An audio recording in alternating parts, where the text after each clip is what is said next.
Aming pigaan yung kalanggrimatan, bailong dapang-dapa na nakatutok si Giovanni rito sa likod Manny Mendoza, Jun Quinta, tumahabol Sir Marco rito, matinding krimat yan ang ating makikita rito ngayon dahil buo sila dito, Sir Marco, pumigat po banay, Jun Quinta umagwat dito, humahabol Sir Marco, makakawala kaya siya rin.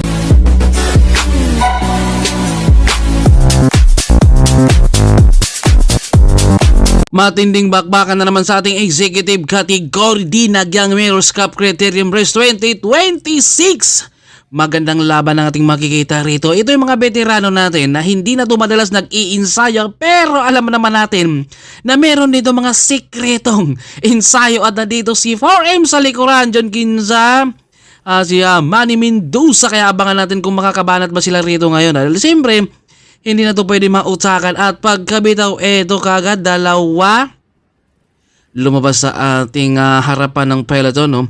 At dito kailangan mo rin matatansya dito dahil mainit ang ating panahon, plus kapag maaga mong ilabas yung lakas mo dyan, baka pagdating sa dulo ay wala ka ng pang remati, kaya kailangan tatansyahin. Kaya walang magawa si Bailon rito dahil nakabungad siya talaga ang maghahabol dahil dalawa dito naka-giant. Grabe yung mga bike nila, panalong panalo talaga, kaya ibaba na talaga nila yung kanilang lakas din dahil magaan yung kalang bike. At si Bailon rito ang naghahabol sa kabila siya pagdating rito sa U-turn slot, siya ang naghabol na dito Sir Marco. Kung maka-insayado yan pang day 19 raw dito ni Sir Marco, kaya abangan natin kung ano ang diskarte niya rito rin dahil dito ay alam naman natin na kapag tinanong natin sila lahat, wala raw silang ensayo, pero kita nyo naman yan, yung mga diin pa lang nila, alam na natin na talagang meron talaga. Sikreto nga lang.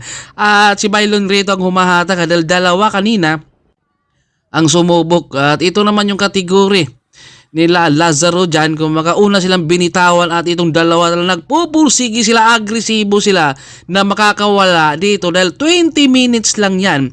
Saglitan lang yan. Pero kapag wala kang kasama dyan sa pag-atibo ng break ay mahirap din ito dahil maliban sa kalaban mo, hangin rin ang nagpapahirap sa iyo. At Kuya John ritong humahatak, lumikod na si Bailon dahil napagod siya rin dito. Sir Marco, lakas hindi natin kaya yung kanilang mga ginagawa rin.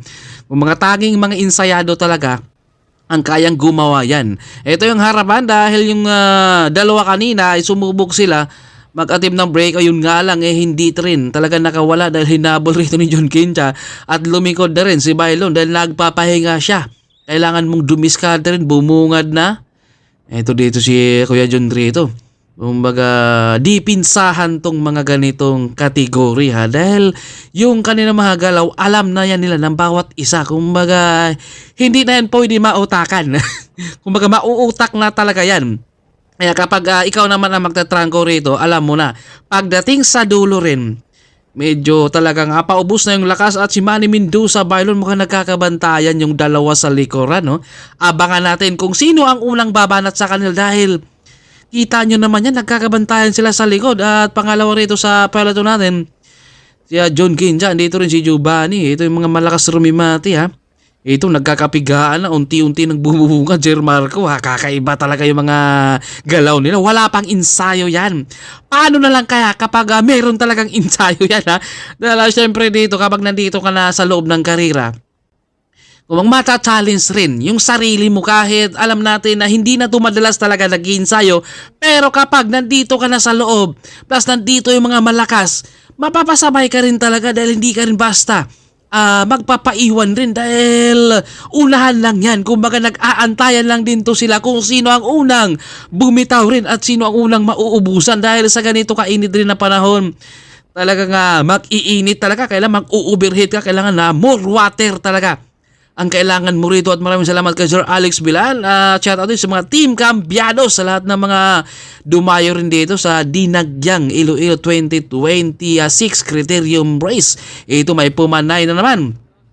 At dito, medyo na problema dito si John Quinta dahil flat yung kanyang gulong. At si Bailon, ito na nagkakabantayan talaga yung dalawa dahil hinabol dito ni Manny Mendoza. Bumala si Bailon, nakatutok naman 24 oras itong si Manny Mendoza. At ito naman si John Quinta rito sa likod, medyo paubos yung kanyang hangin, tumakas dito sa kanyang gulong, kaya ito nagkahiwalay na yung ating grupo dito dahil bumabanat si Bailon talaga. Pero nakasunod. Ito si Manny Mendoza, talagang wala mo lang kaibigan sa loob ng karira. Dahil rito, laban kong laban. Itong maganda, walang kurpuhan. Lakas Sir Marco ha. Kumbaga pang D19 niya dito, pero kita nyo naman yan. Paano na lang kaya kapag merong ensayo, maraming sumubok pero hindi nakakawala. Eto, medyo paubos yung hangin dito ni Kuya John Reto sa likod ha. Pero nagpupursige pa rin siya dahil tubeless yan. Pwede pa nga dumikitin yan. Basta wag lang. Malaki talaga yung mabutas rin. Manny Mendoza, nakabantay siya dito sa harapan na kapag may lalabas yan, siya naman ang tagahabol dyan dahil yung kanyang kakampi nasa likod. Medyo pabawas yung hangin pero biglang dumikit at bumanat rito, tumakas. Kita nyo lang yung pigaan rito ni John Kincha. Grabe, kulang na lang bibit-bitin niya yung bike niya dito para siya ay makakausad. Pero sumigaw si Idol sa likuran, asan raw punta? Wala talaga silang hahayaang makakawala dito. Itong maganda talaga no. Dahil mga veterano na to, hindi na to pwedeng mautakan. Dahil kapag lalabas ka dyan at pabayaan mo na aagwat siya, mahirapan ka lang. Kaya kailangan habang maaga, pakita nyo naman yan, no? Nagkakapigaan talaga sila dito, ayaw talagang may makakawala sa kanilang mga paningin dahil gusto na yung rematch ang kaabangan natin dito. Maraming sumubok pero mahirap talaga makawala rin gawa ng ayaw nilang pagbigyan dahil kanina bumanat rin si Bailon, hinabol naman ni Manny Mendoza kaya wala talaga munang kurpuhan. Ito laban kong laban muna.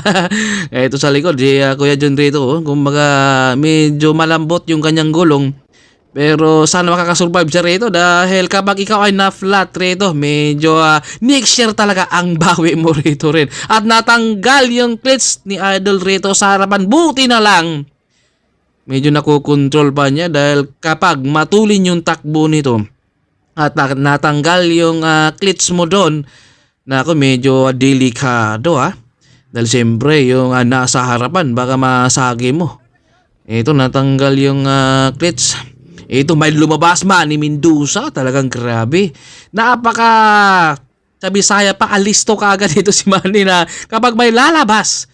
Atip nga lang pero nakabantay agad. Ito pahinga at reserve na to sila. Kung mga nag-iipon na ng lakas. Ito medyo bawas talaga yung hangin rito. Ngayon may bumanat din sa kaliwa. Kaya dito subok talaga sila sa mga gustong mag-atim ng breakaway. Lalo na yung mga walang pang-remate rito. Mag-atim ka talaga dahil alam mo na yung mga sprinter yun ang lamang sa dulo. Yun nga lang, mahirapan ka rin makawala gawa ng ayaw nila magpapakawala rin.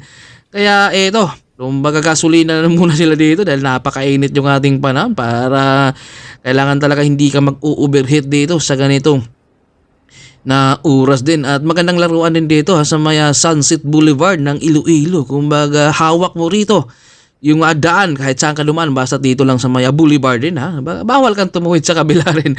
At ito naman si Bailon, umahanap pa siya ng discard Sir Marco.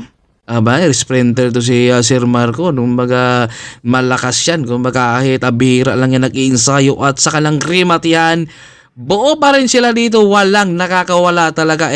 Pero may mga sumubok tayo kanina, yun nga lang ayaw nila magbigayan, walang korpuhan, walang kaibigan talaga pagdating na sa loob ng karira dahil nandun na talaga yung gusto mo ring manalo dahil kapag ikaw ay pupunta sa karira hindi ka naman pupunta na lalaro lang, talagang ang goal mo talaga ay manalo dahil nandun na yung laban kung iinit ka talaga dahil syempre babanatan ka ng kalaban mo, syempre mapapahabol ka katulad yan. Maagang bumanat si Idol rito sa kanilang last lap, dapat tinipid na muna ni Idol yung kanyang lakas para makakawala siya rito At ito, sumubok talaga siya rito na mag-aatim ng breakout. Kita nyo naman yung mga bike nila, napakamahal. Nandito pangatlo, Manny Mendoza.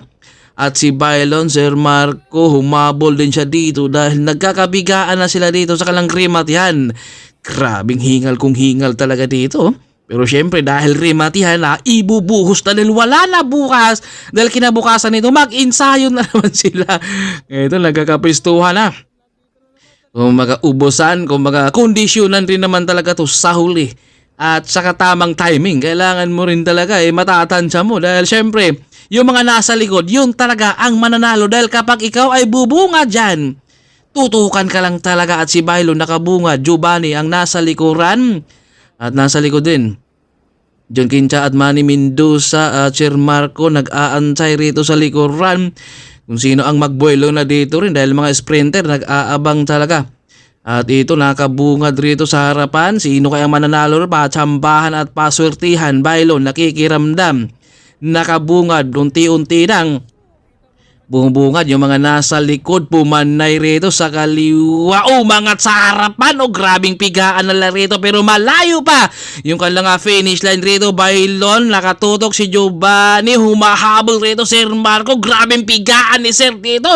Talagang nagkakabigaan at pumapanay-panay humahabol. John Quincha nasa kanan po. Umiga rito Sir Marco. Umaangat siya dito. Dahil umaagwat na sila sa harapan. John Quincha lumabas rin dito at naiwan dito si Bailon. Nakaagwat na si Giovanni. Humahabol si Bailon. Makakadingit mga si Bailon dito kay Giovanni. At nakaupo lang itong si Bailon rito humahabol at hindi niya natagos si Giovanni.